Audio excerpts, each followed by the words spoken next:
Okay, so are you ready to jump into a deep dive with me today? Always ready to dive in. Awesome.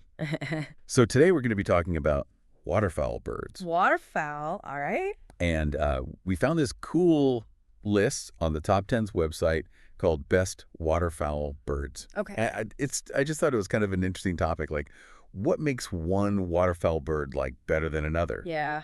I know best is so subjective. It's really more of a reflection of what we like Right. than some sort of objective measure. Yeah, is it looks? Is it some unique capability that they have? Right. Is it something else entirely? Yeah. We'll see. Yeah.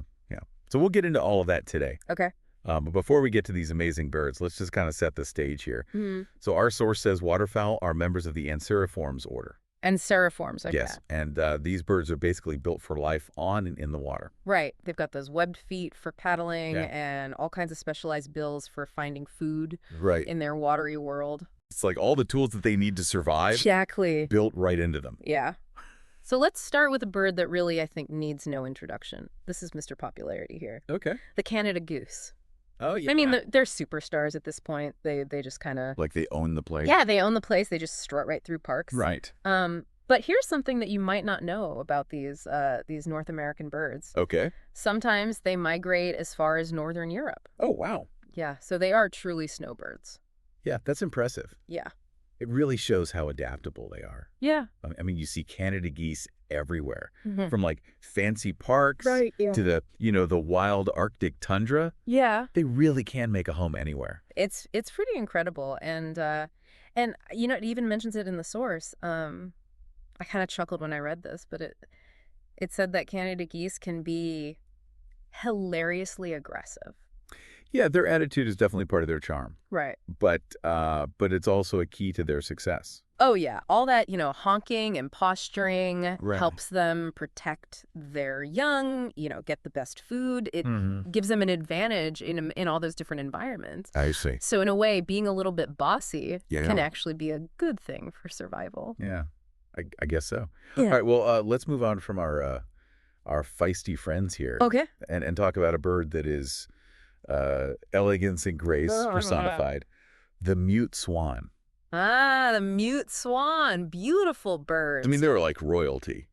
Yeah, they've definitely got that regal look. Yeah. And they've been inspiring art and literature for centuries. Oh. People have always been fascinated by them. Yeah, I guess it's that beauty. Yeah, and that beauty has even led to them being introduced to new parts of the world where they're Cool. not actually native, which can be a problem. What? How can that be a problem? Well, because it can mess up the balance of the local ecosystem. Ah, Introducing a new species can have a ripple effect. I hadn't really thought about that. Yeah. Well, all right. Well, speaking of causing a stir, let's move on to a bird that's sure to cause some awes. Okay. The nona. The noni. Now, that's a cute bird. Yeah. Also known as the Hawaiian goose. Yeah. The source calls them adorable. And I have to agree. Yeah, I mean, who could disagree? Their little waddle and their soft muted colors, it's hard not to love them. Yeah, and they always just seem so curious. Right, like they're always exploring and discovering. It's Yeah. great. Yeah, I agree. All right, well, we can't forget to mention a couple of other familiar faces. Okay. The mallard, of course. Yeah, the classic duck. A classic duck indeed. And the common loon with its iconic calls. Oh, yeah, those calls are unforgettable. Right, haunting and beautiful.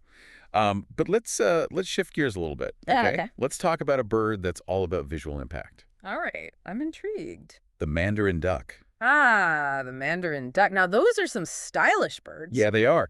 The source describes them as exotic and vibrant. It's an understatement. And they're not kidding. No kidding. So what is it about their appearance that's so captivating? Well, the males especially are like living works of art. Yeah. They've got these iridescent greens and blues, rich oranges and reds, Wow. all arranged in these really intricate patterns. And then they have this distinctive sail feather on their backs, Oh, wow. which just adds to their dramatic look. Wow, that's amazing. But it's not just for show. These colors play a big role in attracting mates. Uh-huh. It's all part of their elaborate courtship rituals. So it's like a fashion show in the bird world. Exactly. Well, we've got one more to talk about today, okay? Okay. And this is a bird with a name that I love. Okay. The northern shoveler.